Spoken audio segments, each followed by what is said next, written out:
प्यारे बच्चों, इस्लाम का उदय और विस्तार में अभी तक हमने पैगंबर मोहम्मद और उनके बाद 4 खलीफाओं के अधीन इस्लामिक साम्राज्य, उमय्यद वंश, अब्बासी वंश और उनके बाद विघटित होती साम्राज्यिक शक्ति जिसमें नए राजवंश उभरे इत्यादि पढ़े हैं। आज हम इस्लाम का उदय और विस्तार में एक नया टॉपिक धर्म युद्ध पढ़ेंगे। धर्म युद्ध मुख्य रूप से ईसाई क्रूसेडर्स और मुस्लिम शासकों के बीच हुए और जो मुख्य स्थान था जेरूसलम, आप मैप पे देखिए, जेरूसलम को मुक्त कराने के लिए ईसाइयों द्वारा किए जाने वाले युद्धों को धर्म युद्ध का नाम दिया, जो मुस्लिम शासकों से इसे मुक्त करवाना चाहते थे। जेरूसलम ईसाई लोगों के लिए बहुत पवित्र था, फिलिस्तीन की यह पवित्र भूमि थी और इसका मुख्य कारण था कि ईसा के क्रूसारोपण और पुनर्जीवन का यह स्थान था जेरूसलम। जेरूसलम बाइजेंटाइन साम्राज्य के अधीन था। रोम साम्राज्य जो हमने पढ़ा है बच्चों, उसे बाइजेंटाइन साम्राज्य कहा जाता है। बाइजेंटाइन साम्राज्य के अधीन जेरूसलम था, लेकिन 638 ईस्वी में अरबों ने, हम शुरू से ही जो इस्लाम पढ़ रहे हैं वो अरब के कबीलाई लोगों से शुरू हुआ था और संसार के मानचित्र पर काफी फैल गया था। तो उन्होंने भूमध्य सागरीय क्षेत्र जेरूसलम पर कब्जा कर लिया था 638 में, और यही कारण बनता है युद्धों का। लेकिन 11वीं शताब्दी में यूरोप के सामाजिक और आर्थिक संगठनों में परिवर्तन होता है। मुख्य जो परिवर्तन थे, पहला है राजनीतिक स्थिरता। पादरी और योद्धा वर्ग ने राजनीतिक स्थिरता लाने का प्रयास किया यूरोप में, जिसके चलते कृषि और व्यापार पर आधारित जो अर्थव्यवस्था थी वह विकसित होती है।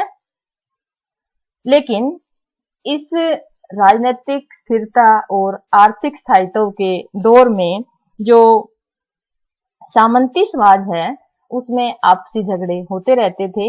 इन्हीं झगड़ों को रोकने के लिए ईश्वरीय शांति आंदोलन चलाया गया।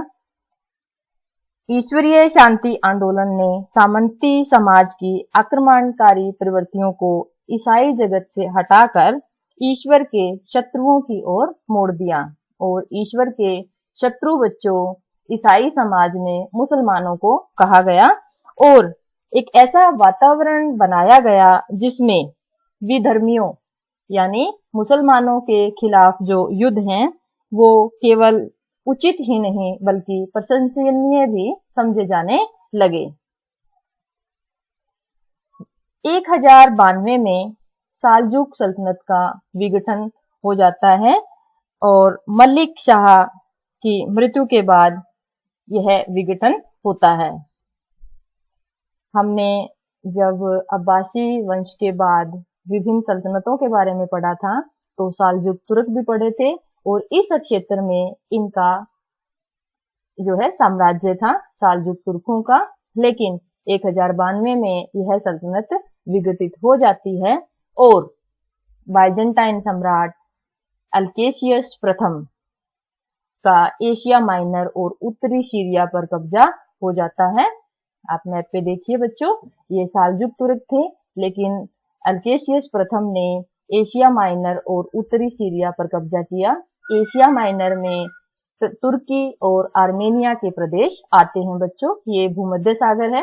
भूमध्य सागरीय प्रदेशों पर अल्केशियस प्रथम जो बाइजेंटाइन सम्राट था उनका जो है नियंत्रण स्थापित हो जाता है। सालजुक तुर्कों की जो सत्ता है वो विघटित हो जाती है और अल्केशियस प्रथम एक नई सत्ता यहाँ पर स्थापित करते हैं। और अल्केशियस प्रथम से पोप अर्बन द्वितीय जो हैं वो यह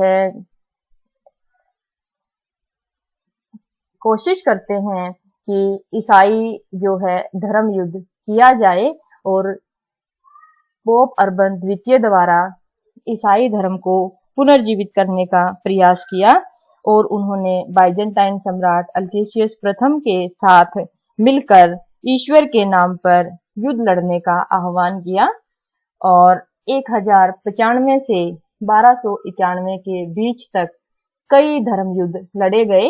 लेकिन आपके अध्याय में मुख्य रूप से 3 धर्म युद्धों का जिक्र है बच्चों, तो वो हम विस्तार से पढ़ेंगे। और पहला जो धर्म युद्ध है वो 1098-99 में होता है, दूसरा 1143 से 1149 और तीसरा 1189 से 1192। 1098 में युद्ध क्यों होता है? धर्म युद्ध पुण्य भूमि जेरूसलम को मुक्त कराने के लिए ईश्वर के नाम पर प्रथम धर्म युद्ध, इसके बारे में विस्तार से पढ़ते हैं। प्रथम धर्म युद्ध फ्रांस और इटली जो ईसाई शासकों द्वारा एंटियोक और जेरूसलम पर कब्जा कर लिया जाता है। जीते गए क्षेत्रों में 4 राज्य स्थापित होते हैं बच्चों, जेरूसलम, ट्रिपोली, एंटियोक और एडेसा। इन्हें आउटरैमर या समुद्र पारीय भूमि कहा गया। मैप पर इनकी स्थिति देखते हैं बच्चों। फ्रांस और इटली के शासकों ने 4 क्षेत्रों को जीता, जिसमें एडेसा, एंटियोक, त्रिपोली और जेरूसलम शामिल हैं और इसे आउटरैमर या समुद्र पारीय भूमि कहा गया। ये भूमध्य सागर के पार हैं, पूर्व में है, इसीलिए इसे समुद्र पारीय भूमि कहा गया।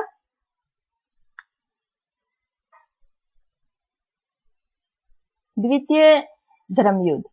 द्वितीय धर्म युद्ध बच्चों 1144 में एडेसा पर तुर्कों का कब्जा हो जाता है। अभी हमने जो समुद्र पारीय भूमि में जो 4 राज्य पढ़े बच्चों, उनमें से एडेसा एक था, लेकिन 1144 में एडेसा पर फिर से मुसलमानों का कब्जा हो जाता है और पोप द्वारा द्वितीय धर्म युद्ध की अपील की जाती है और इस अपील से जर्मन और फ्रांस के ईसाई शासक जो हैं वो दमिश्क पर कब्जा करने की कोशिश करते हैं। हालांकि वे कामयाब नहीं होते और उन्हें घर लौटने के लिए मजबूर होना पड़ता है और अब जो समुद्र पारीय भूमि है उसकी शक्ति धीरे धीरे कम होने लगी। धर्म युद्धों का जोश भी कम हो गया और ईसाई शासकों ने विलासिता का जीवन जीना शुरू किया और जो ये अक्षेत्र थे, 4 अक्षेत्र हमने पढ़ा और एडेसा ईसाइयों के हाथ से निकल जाता है, तो इन क्षेत्रों से अपना ध्यान जो है ईसाई शासकों ने हटाया और नए नए इलाकों पर कब्जा करने की कोशिश की। तो द्वितीय जो धर्म युद्ध है उसमें ईसाई शासक हार जाते हैं। तृतीय धर्म युद्ध 1189 से 1192 सलाह अल दीन द्वारा मिस्री सीरियाई साम्राज्य यानी मुस्लिम साम्राज्य स्थापित करना।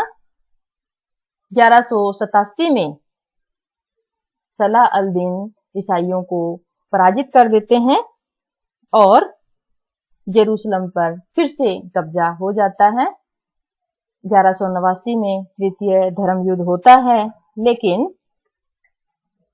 ईसाई शासक हार जाते हैं। 1291 में मिस्र के शासकों ने ईसाइयों को फिलिस्तीन से पूर्ण रूप से बाहर कर दिया। सिर्फ उनको फिलिस्तीन की पवित्र भूमि में प्रवेश करने की इजाजत मिली।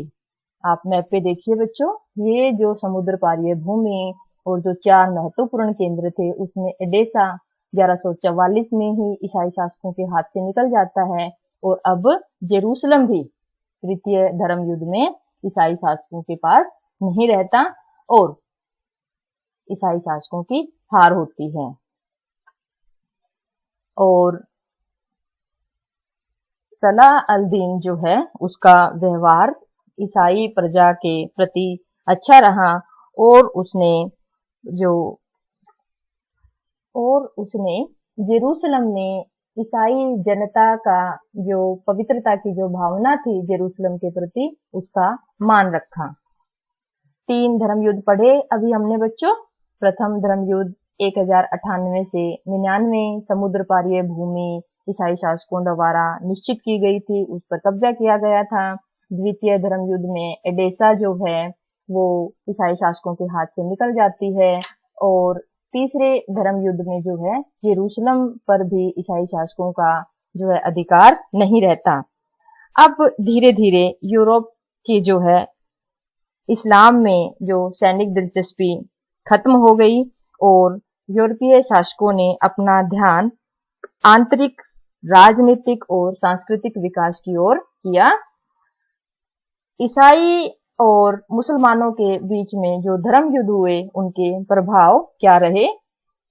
सबसे पहले जो मुस्लिम राज्यों का ईसाई प्रजाजनों की तरह कठोर रुख रहा, जो लड़ाइयों की कड़वी यादों और मिली-जुली आबादी वाले इलाकों में सुरक्षा की जरूरतों का परिणाम था। और दूसरा है बच्चों, मुस्लिम सत्ता की बहाली के बावजूद व्यापार में इटली का अधिक प्रभाव रहा और इटली के जो मुख्य शहरी केंद्र थे पीसा, जेनेवा और वेनिस, ये बाद में लंबे समय तक व्यापारिक गतिविधियों का केंद्र रहे। आज हमने धर्म युद्धों के कारण और उनके प्रभाव पढ़े। अच्छा, उम्मीद करती हूँ आपको अच्छे से समझ आ गए होंगे। खूब पढ़िए, खूब मेहनत कीजिए। धन्यवाद।